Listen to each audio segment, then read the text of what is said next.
Bismillahirrahmanirrahim. Assalamualaikum warahmatullahi wabarakatuh. Waalaikumsalam warahmatullahi wabarakatuh.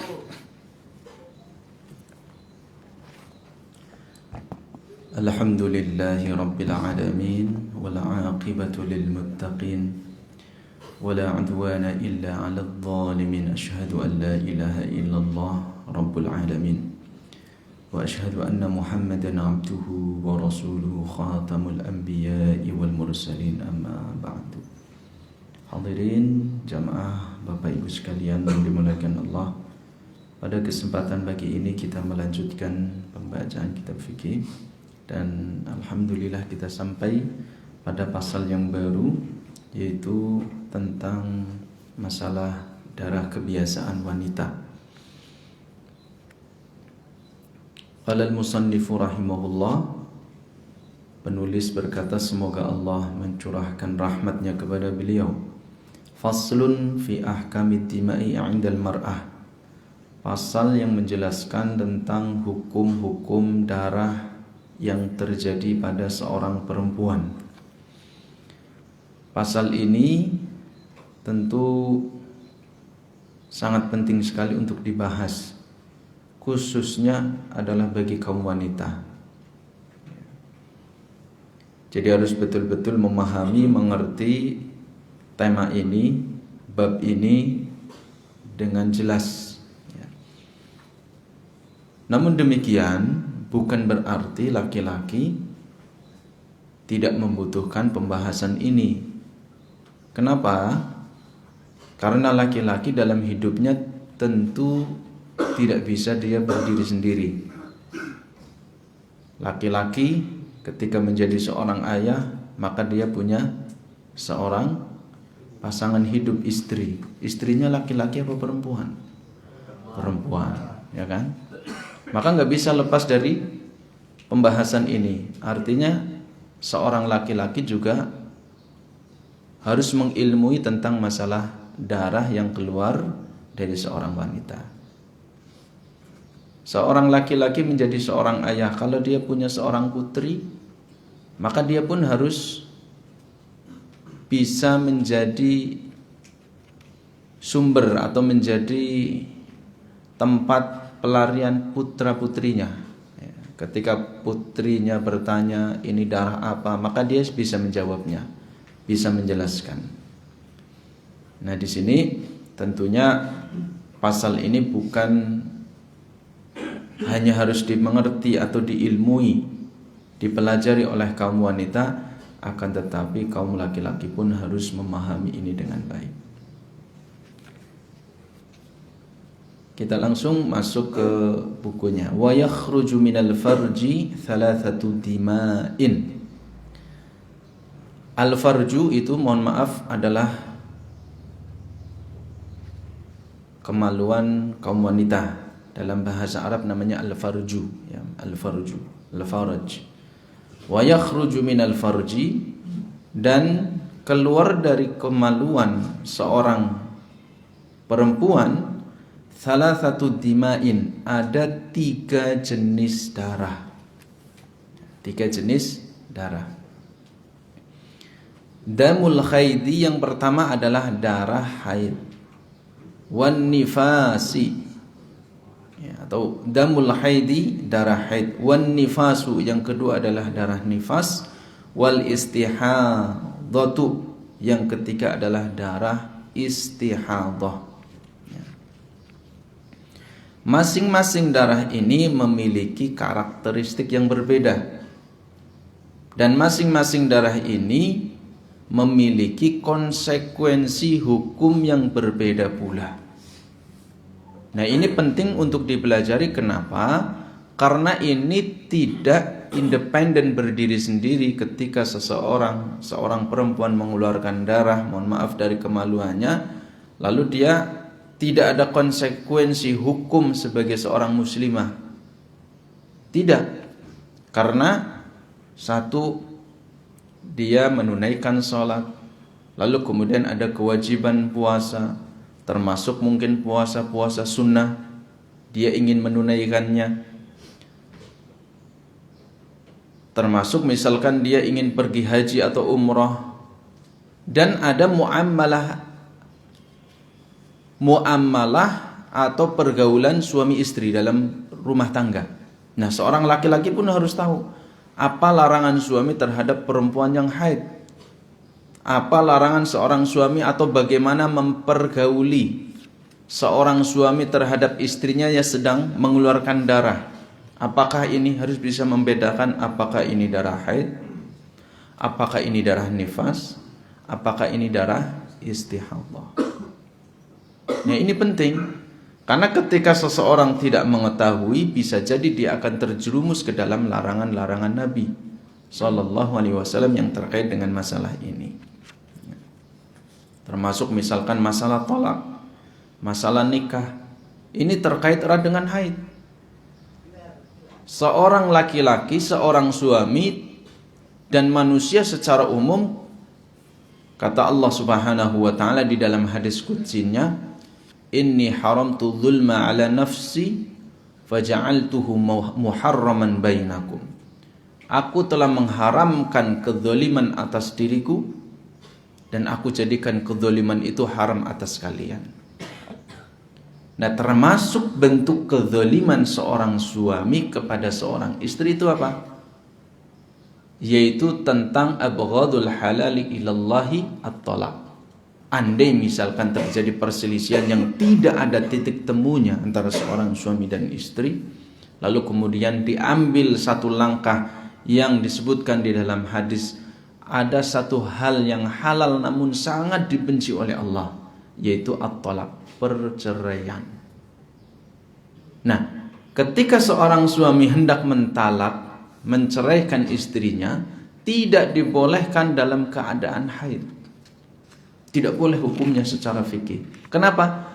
Karena itu menzalimi seorang istri. Seorang istri, seorang perempuan, perutnya itu ada rahimnya.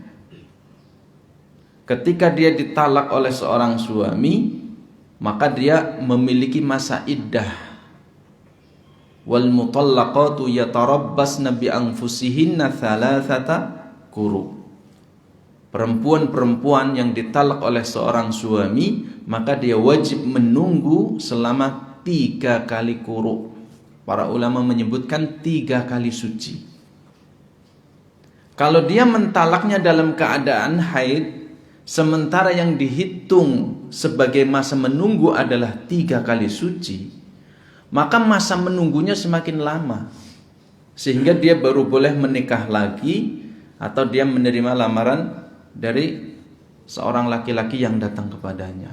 Ini bentuk salah satu bentuk kezaliman yang harusnya dia bisa menikah lagi karena masa iddah, masa menunggu untuk memastikan bahwa rahimnya itu sudah terbebas, bersih, tidak ada sisa-sisa, artinya kemungkinan hamil dari suami yang pertama, maka dia boleh menikah lagi karena sudah bebas. Tapi kalau masa menunggunya 3 kali suci, haid, suci, haid, suci, haid, suci, ketika ditalak pada masa haid, maka masa menunggunya semakin lama karena ditambah dengan masa suci, masa haid ini. Maka ini termasuk bentuk kezaliman. Nah, ini perlu diketahui oleh seorang laki-laki. Jadi dia fatalliquhunna, mentalak seorang istri itu yaitu dengan cara yang ma'ruf, dengan cara yang baik, karena dia mengetahui ilmunya, ya, mengetahui ilmunya.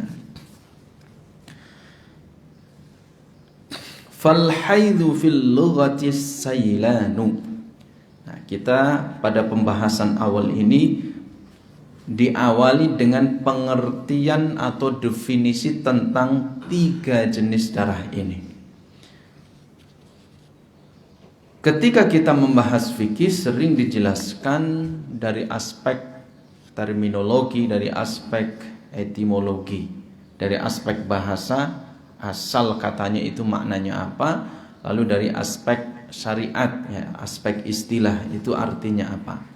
Nah, secara bahasa haid itu artinya as-sailanu, mengalir, ya, mengalir itu hukum atau makna akarnya. Akar katanya dari kata Al-haidu itu artinya as-sailanu, mengalir. Sehingga dikatakan hadhal wadi idza sala. Ya. Jadi kalau ada lembah di situ, hadha al-wadi maksudnya adalah mengalir, ya, mengalir. Adapun di dalam istilah darah haid itu adalah huwa damul khariju min farjil mar'ati. Ya. Darah yang keluar dari alat kemaluan seorang perempuan. Ala sabili sihati, dalam keadaan sehat. Nah, ini harus menjadi perhatian seorang laki-laki, seorang ayah, seorang suami. Darah haid itu menunjukkan seorang perempuan fisiknya normal. Berarti nanti kan ini kan pendapat yang kita ambil dulu, pendapat dari ulama-ulama Syafi'iyah. Dikaitkan dengan waktu. Apakah ada batasan usia kapan seorang perempuan itu sudah mulai haid? Apakah tidak ada batasan usianya? Lalu kemudian apakah ada batasan akhir tahun keberapa, usia berapa seorang perempuan sudah selesai atau mohon maaf dalam bahasa medisnya itu menopause, sudah tidak mengeluarkan haid lagi. Apakah ada batasannya? Nah, di sini nanti disebutkan. Artinya seorang suami, seorang ayah itu harus mengetahui, harus bisa memperhatikan putrinya. Ini usia 5 tahun sudah keluar darah dari farjinya, dari kemaluannya. Maka ini harus perhatian. Ini bukan darah haid. Ini menunjukkan bahwa fisik seorang putri ini, anaknya ini, berarti dia mengalami kelainan. Ada satu penyakit ini. Karena tidak normal. Tidak normal.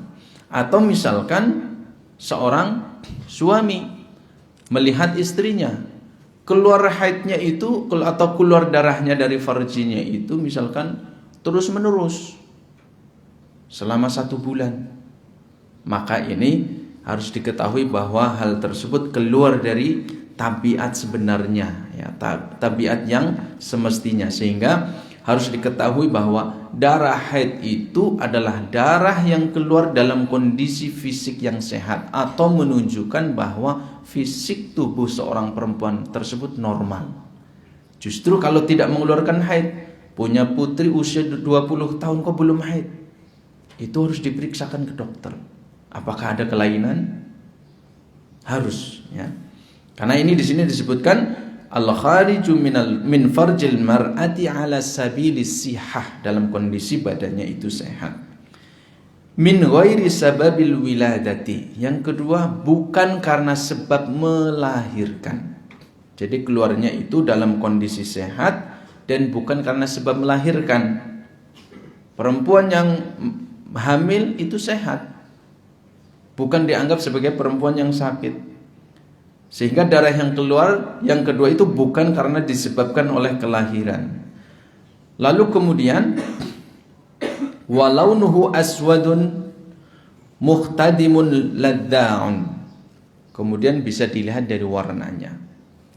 Warnanya adalah hitam pekat, ladda. Ladda itu ya hitam itu. Kalau di sini dijelaskan ihtadamad damu istadat hamratuhu hatta aswad.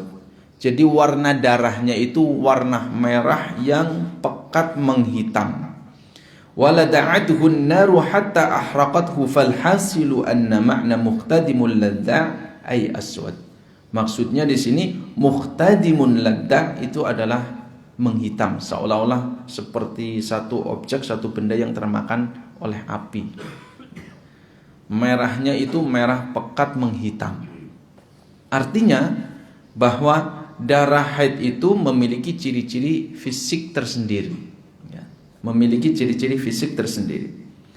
Wa min alamati damil haidil ukhra, di antara tanda fisik dari darah haid itu adalah annahu muntinur raihah. Warna aromanya itu tidak sedap. Baunya itu bau busuk, tidak enak. Thakhin itu lebih kental, ya. la yatajallatu kaddamil 'adi alladhi yakhruju bisababil juruhi wal isabat. Berbeda ketika darah yang keluar itu karena sebab terluka atau karena sebab terkena sayatan pisau, benda tajam, maka yang darah keluar ketika luka itu adalah darah segar, warnanya merah, lalu kemudian lebih cair, warna kepekatannya tidak sepekat darah haid.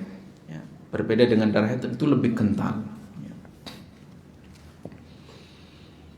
Jadi dari sini Bapak Ibu sekalian yang dimuliakan Allah Subhanahu wa taala, darah haid itu memiliki karakteristik tersendiri. Ini harus dipahami. Karena memang meskipun seseorang, ya, seorang wanita dia mengalami darah kebiasaan ini setiap bulannya, terkadang dia masih mendapatkan hal-hal yang masih bingung. Ya. Mungkin di luar kebiasaan keluarnya, yang biasanya harus 7 hari, ini kok lebih dari 7 hari atau kurang dari itu. Maka kita melihat kepada fisiknya, perhatikan ciri-ciri fisik darah haid. Yang pertama adalah warnanya merah menghitam, lebih gelap. Lalu kemudian dari kekentalannya itu lebih kental, tidak secair darah yang segar. Lalu kemudian dalam keadaan dia keluarnya dalam keadaan sehat normal. Itu yang pertama. Wan nifasu, lalu yang kedua dijelaskan tentang darah nifas di sini. Darah nifas adalah waddamul khariju aqibil wiladati. Ini dicatat ya, karena ini yang kita bacakan adalah kalam dari ulama Syafi'iyah. Karena berbeda pendapat, kita mengambil satu pendapat, konsekuensinya nanti berbeda terkait masalah ibadah yang lain, terkait masalah sholat, terkait masalah puasa. Nah, perhatikan di sini. Dalam ulama Syafi'iyah mengatakan nifas itu adalah darah yang keluar aqibil wiladah, ya, setelah terjadi kelahiran. Setelah terjadi kelahiran, aqibil wiladah.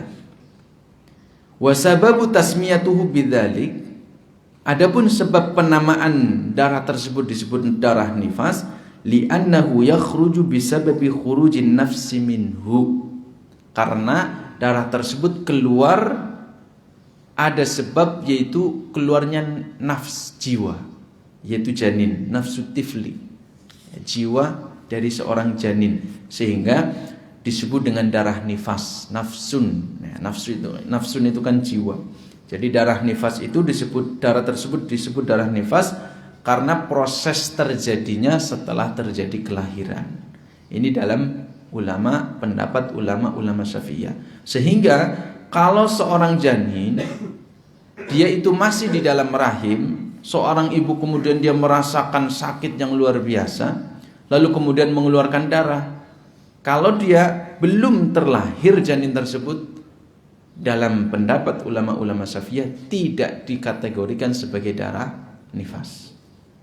Sebagai contoh kasus, misalkan kasus istri saya kemarin kelahiran anak yang ketiga, terjadi keluar darah misalkan pekan ini keluar darah, perut sakit, seolah-olah kontraksi gitu, kayak mau melahirkan, keluar darah.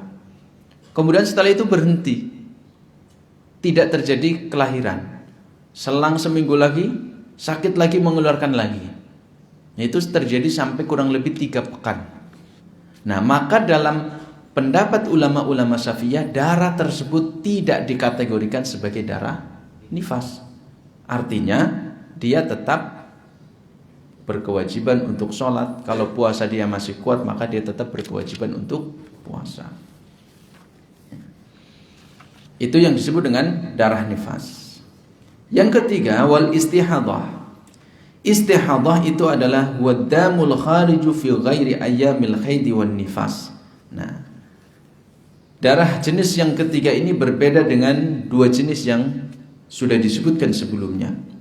Adapun darah istihadah adalah darah yang keluar di luar waktu hari-hari dia mengeluarkan darah haid maupun nifas.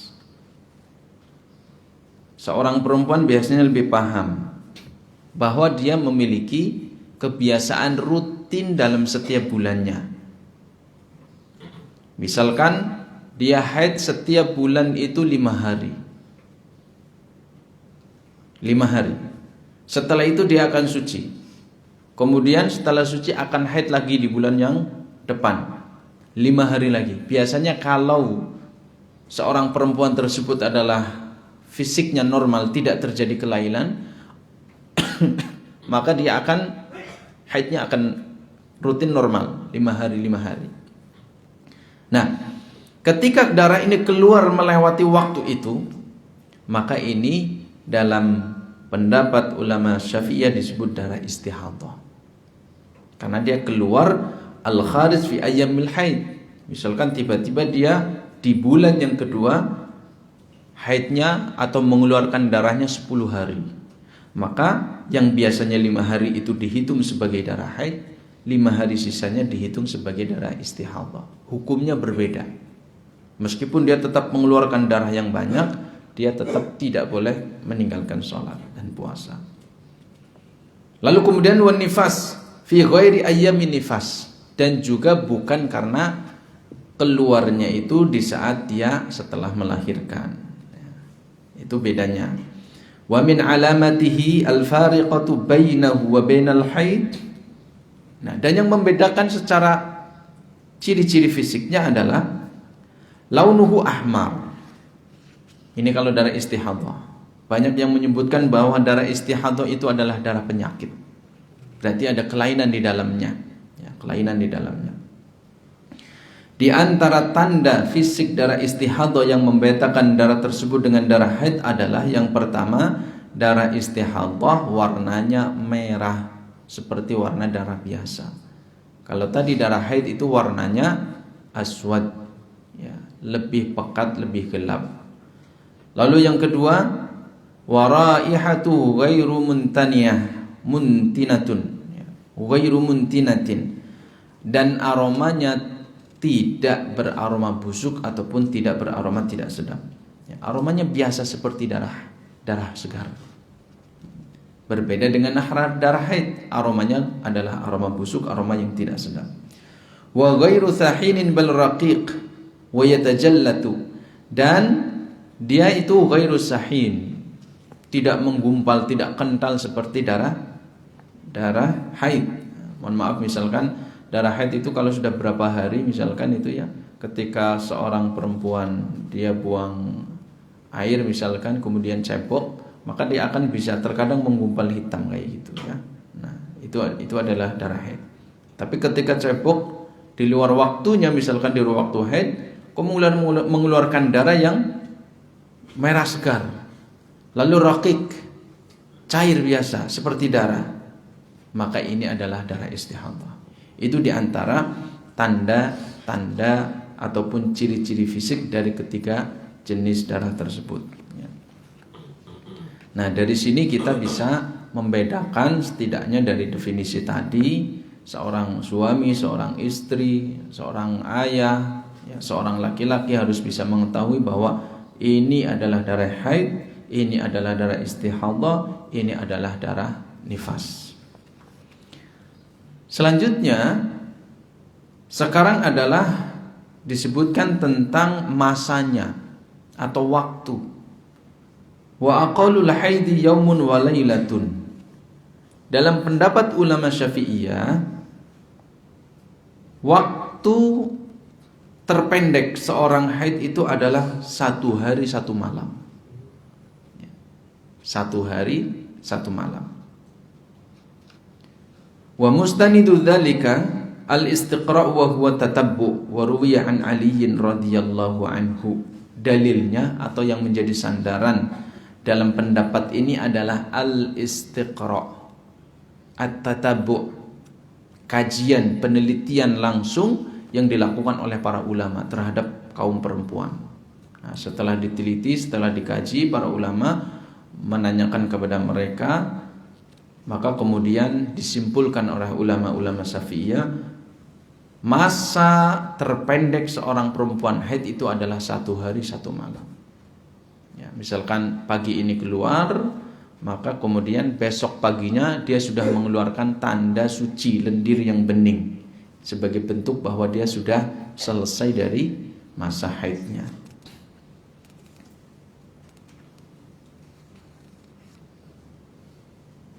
Ini dalam pendapat ulama-ulama Syafi'iyah. Artinya, kalau seorang perempuan dia mengeluarkan darah di pagi ini sekali, kemudian dia tunggu lagi sampai sore, sampai malam, ternyata dia mengeluarkan lagi, maka itu tidak dianggap sebagai darah haid. Itu darah penyakit dalam pendapat ulama Syafi'iyah, karena masa terpendek masa haid adalah 1 hari 1 malam, jadi ditunggu sampai besok lagi ya. Nah, ini untuk kaum perempuan ini, kaum wanita ini harus sangat perhatian, karena ini masa ini adalah masa rutin yang terjadi setiap bulan. Sehingga nasihat bagi kaum wanita itu adalah hendaknya kalian itu sangat perhatian tentang masalah sholat, terutama karena sholat itu kan rutin dalam setiap hari 5 kali. Maksudnya apa? Maksudnya adalah perhatikan sabda Nabi SAW ketika beliau bersabda, afdalu atau ahabbul a'mali ilallahi as-salatu liwaqtiha. Di antara amal yang paling dicintai oleh Allah Subhanahu wa taala itu adalah salat di awal waktu, amal yang paling dicintai. Secara fikih, waktu salat memang terbentang, ada waktu al-awwal sampai waktu akhir. Misalkan katakanlah duhur. Duhur itu sejak satu benda itu ya, persis tegak secara vertikal bayangannya tepat di atas objek tersebut sampai kemudian tergelincir ya. Kalau sudah tergelincir maka sudah masuk waktu duhur, sampai kemudian bayangan tersebut lebih panjang daripada objeknya, berarti sudah masuk waktu asar. Katakanlah kalau pakai jam, misalkan jam 12 sampai jam 3, itu waktu duhur, waktunya terbentang. Tapi Allah Subhanahu wa taala, kata Rasulullah SAW, sangat mencintai sholat yang dikerjakan di awal waktu. Itu salah satu ibadah, salah satu amal soleh yang sangat dicintai oleh Allah Subhanahu wa ta'ala. Artinya seorang perempuan itu harus memperhatikan ibadah ini. Kalau memang sudah masuk waktu sholat, hendaklah dia segera untuk menunaikan sholat tersebut. Dikhawatirkan bahwa misalkan dia yang harusnya jam 12:30 sudah sholat duhur, dia tunda, nantilah jam 1. Ternyata jam 1 keluar haid. Padahal ketika 12:30 dia sudah terkena kewajiban taklif untuk menunaikan sholat duhur. Tapi dia belum sholat duhur. Ketika jam 1 tertabrak haid keluar, darah keluar. Maka ketika nanti masa suci telah selesai, dia wajib untuk mengqadha sholat tersebut. Berbeda dengan sholat asarnya, karena dia keluar darahnya sebelum waktu asar. Maka sholat-sholat yang dia tidak dikerjakan setelah keluar darah ya, itu tidak wajib untuk diqadha. Berbeda dengan sholat duhur tadi, karena sebenarnya dia sudah terkena taklif untuk menunaikan sholat duhur, namun dia agak diundur waktunya. Ini harus diperhatikan, dikhawatirkan demikian. Atau kalau misalkan hal itu terjadi, ya diingat-ingat. Misalkan dia seperti tadi kasusnya, harusnya sholat 12:30 sudah sholat, sudah masuk waktu sholat, dia belum sholat, tiba-tiba jam 1 keluar darah haid. Maka diingat-ingat, ini wajib untuk diqadha, karena dia sudah terkena kewajiban sholat ketika waktu tersebut.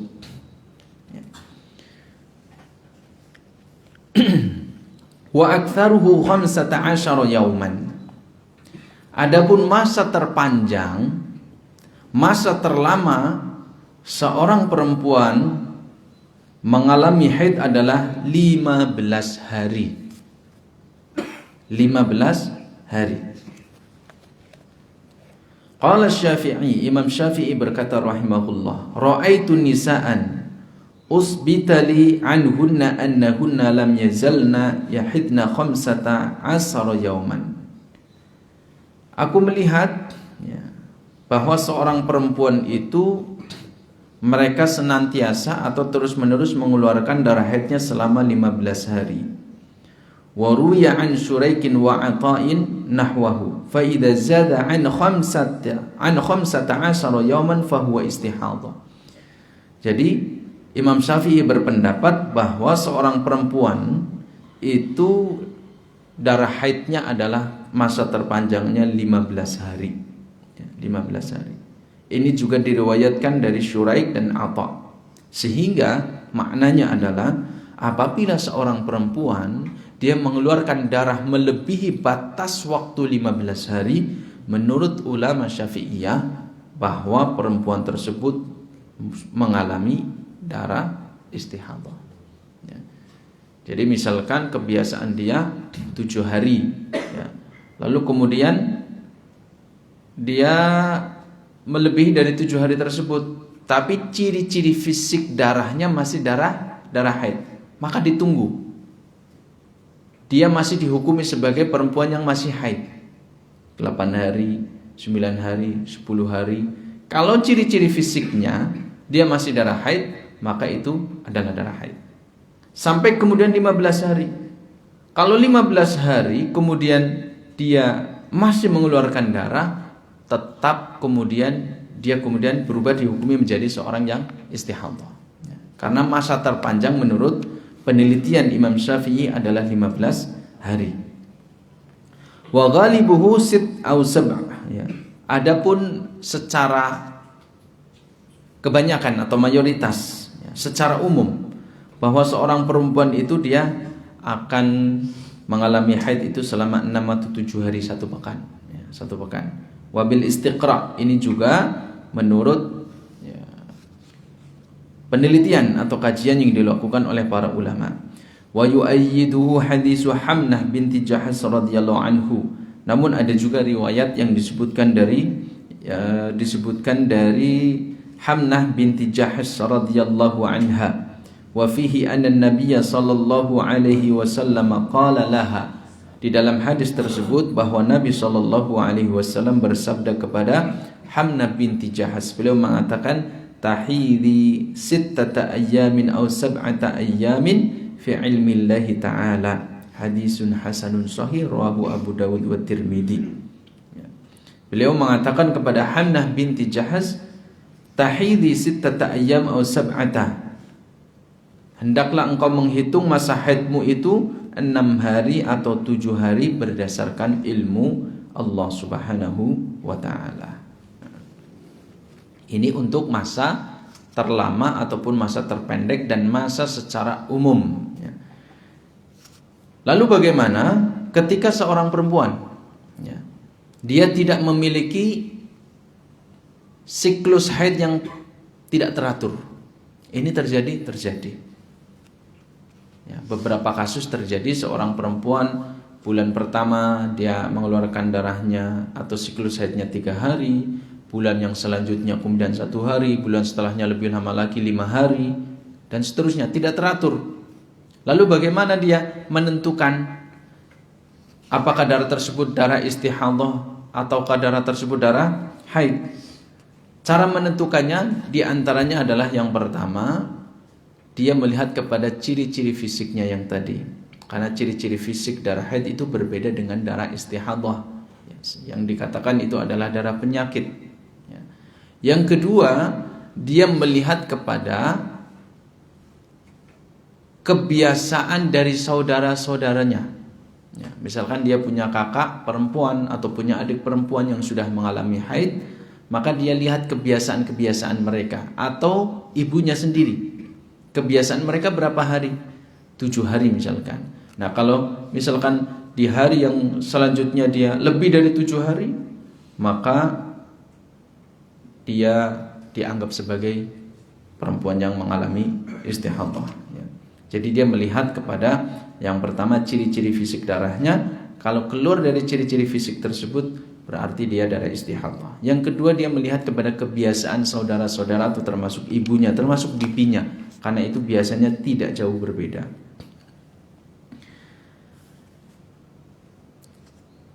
Wa aqallun nifasil lahdah wa urida biha zamanul yasir wa mustaniduhu al-istiqra.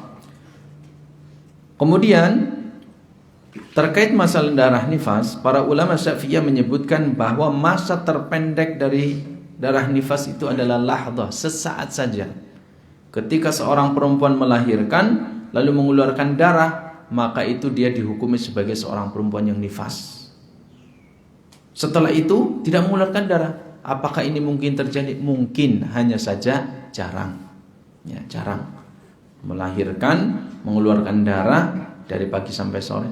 Setelah itu tidak mengeluarkan sama sekali.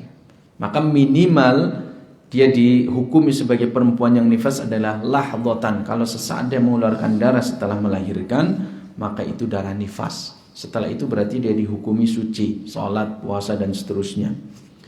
Wa aktsaruhu sittuna yauman. Dan masa terpanjangnya bagi seorang perempuan nifas itu adalah 60 hari. Ini juga berdasarkan istiqra', penelitian, kajian yang dilakukan oleh para ulama. Qawal al-Auza'i indani imra'atun tara nifas sahraini. Imam Auza'i mengatakan, kami berpendapat bahwa perempuan nifas itu masanya adalah 2 bulan atau 60 hari. Artinya ketika lebih dari 60 hari, hukumi darah tersebut bukan darah nifas, tapi sebagai darah istihadah, darah penyakit. Di mana status hukum fikihnya dia berbeda ketika melakukan ibadah kepada Allah Subhanahu wa taala yang terkait dengan darah. Wa ghalibuhu arba'una yauman. Adapun secara umum maka seorang perempuan dia akan mengalami nifas selama 40 hari. Li hadisi Ummi Salamah radhiyallahu anha. Ini berdasarkan hadis Ummu Salamah di mana beliau berkata, kanatin nufasa'u ala ahdi Rasulillah sallallahu alaihi wasallam taq'udu ba'da nifasiha 40 yawman, rawahu Abu Dawud wa hassanahu an-Nawawi.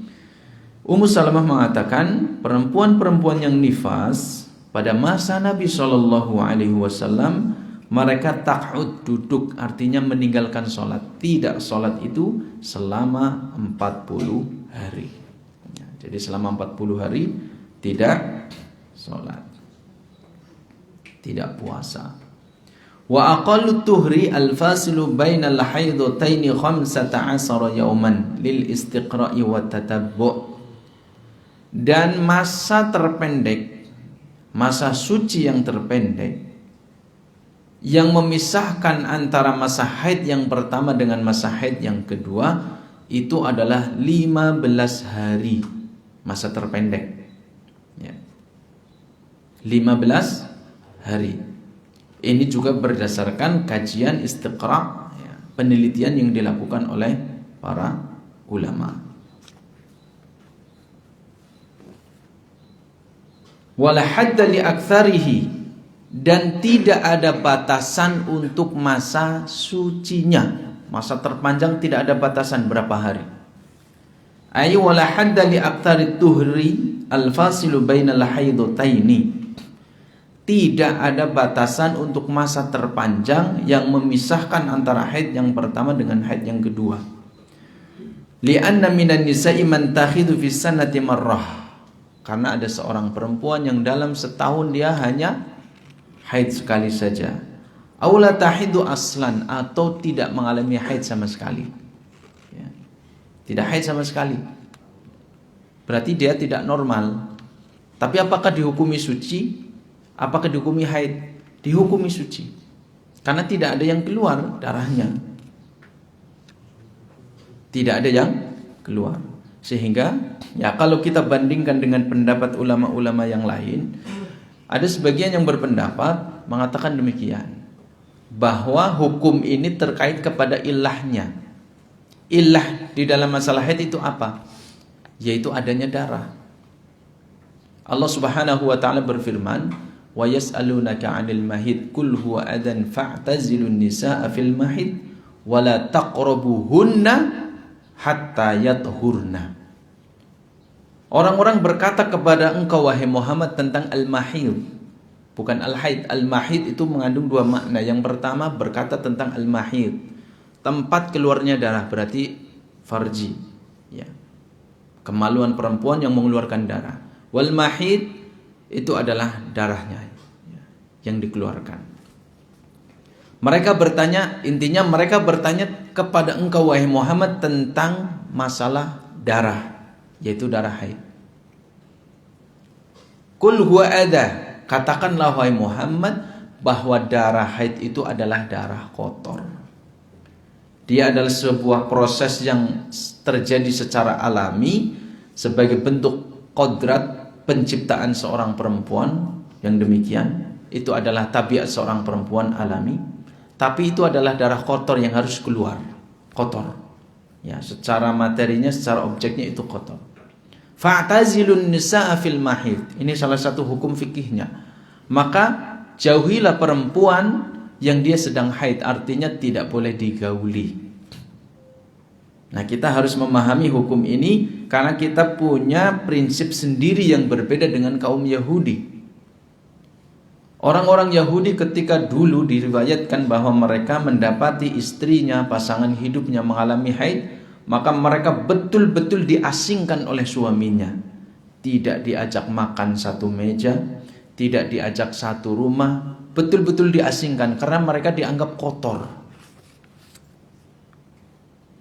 Tapi dalam Islam, kotor yang dimaksud itu adalah secara materi dan secara makna. Secara materi objek darahnya itu kotor, dan secara makna bahwa perempuan yang demikian itu mengalami hadas besar sehingga tidak boleh dia beribadah kepada Allah Subhanahu wa taala dalam bentuk sholat, dalam bentuk puasa dan seterusnya. Namun apakah pergaulan dengan mereka kemudian seperti orang-orang Yahudi? Tidak. Mereka tetap boleh makan satu meja, tinggal satu rumah, tidur satu ranjang. Bahkan diriwayatkan Nabi SAW mencumbui Aisyah ketika dia haid. Bahkan beliau mengatakan if'alu kulla syai'in ilan nikah. Kalian terserah mau ngapain sama istri kalian yang sedang haid, yang penting tidak menggaulinya. Tidak menggaulinya. Berbeda dengan perlakuan suami orang-orang Yahudi yang mereka kemudian mengasingkan istrinya, tidak mengajak makan bareng dan seterusnya. Nah, dalam Islam tidak demikian. Tidak demikian.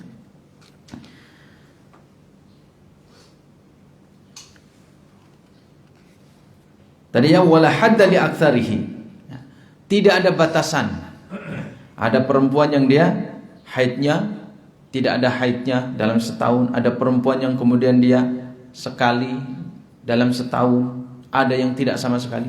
Maka sebagian ulama-ulama yang lain berpendapat bahwa fa'taziluhunna, kemudian wa yas'alunaka 'anil mahid qul huwa adzan fa'taziluhunna. Jauhkan mereka, artinya jangan gauli mereka. Kalau sudah suci baru kalian boleh menggaulinya. Artinya apa? Di situ Allah Subhanahu wa taala mengatakan boleh menggauli atau tidak itu dengan mengatakan kalau sudah suci. Fathurna. Nah, suci tidaknya itu dilihat dari mana? Dari keberadaan darah. Sehingga ulama-ulama yang lain berpendapat bahwa dia tidak melihat kepada masa, kepada waktu. Yang dilihat adalah kepada keberadaan darahnya, ilahnya itu. Kalau selama itu ada darah keluar dari kemaluan seorang perempuan dengan ciri-ciri tersebut, maka ilahnya ada, hukum ilahnya ada, berarti hukumnya ada. Sebabnya ada darah, berarti hukum haid berlaku untuk dia, meskipun hanya sesaat keluarnya.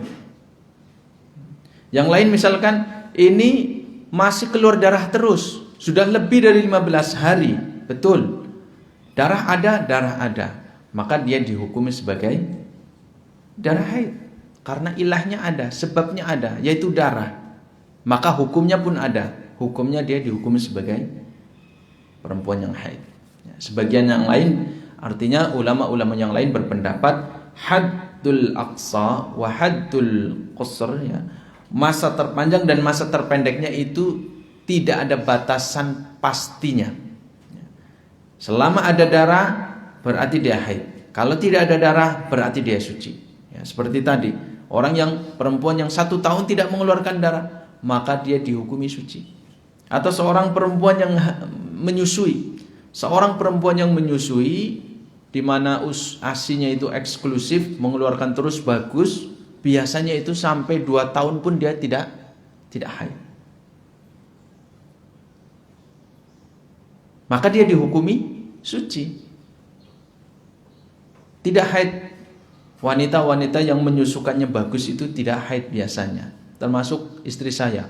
Istri saya sampai sekarang anak sudah 1,5 tahun tidak haid. Tidak mengeluarkan haid, maka dihukumi suci. Dia tetap sholat, kalau mampu puasa Ramadan puasa dan seterusnya. Ini jadi karena dia melihatnya patokannya kepada ada tidaknya ilah tersebut, ada tidaknya sebab darah tersebut. Kalau ada sebabnya hukum berlaku, tidak ada sebabnya hukum tidak berlaku. Ada darah berarti hukum haid, tidak ada darah berarti tidak ada darah haid, tidak ada hukum haid. Cuma sesaat tapi ada darah, maka tetap dihukumi haid. Lama lebih dari 15 hari, maka dia tetap dihukumi sebagai darah haid. Ya. Tapi dalam pendapat ulama-ulama Syafi'iyah itu digabungkan. Ya. Artinya untuk menjawab kerancuan atau kebingungan. Misalkan ini sudah 15 hari, ini waktu yang terpanjang. Secara logika ini nggak normal kalau seorang perempuan kok 20 hari mengeluarkan darah, maka ini nggak normal. Maka disimpulkan, dikasih batas waktu maksimalnya perempuan haid itu 15 hari, minimalnya sehari semalam. Nah kalau lebih dari itu dihukumi sebagai darah istihadah, kurang dari itu dihukumi sebagai darah istihadah. Ya. Sekali lagi, untuk pendapat ulama-ulama Syafi'iyah, untuk masa waktu terpendek adalah sehari semalam, kurang dari itu dihukumi istihadah. Waktu terpanjang adalah 15 hari, lebih dari itu adalah darah istihadah.